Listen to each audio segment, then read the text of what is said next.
ஹalleluya. கிறிஸ்துவிற்குரியமானவர்களே, உங்கள் அனைவரையும் இரட்சகருமாகிய ஆண்டவர் இயேசு கிறிஸ்துவின் நாமத்தினால் வாழ்த்துகிறேன், வரவேற்கிறேன்.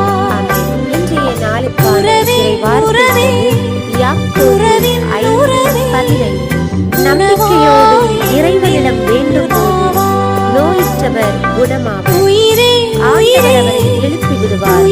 அவர் பாவம் செய்திருந்தால்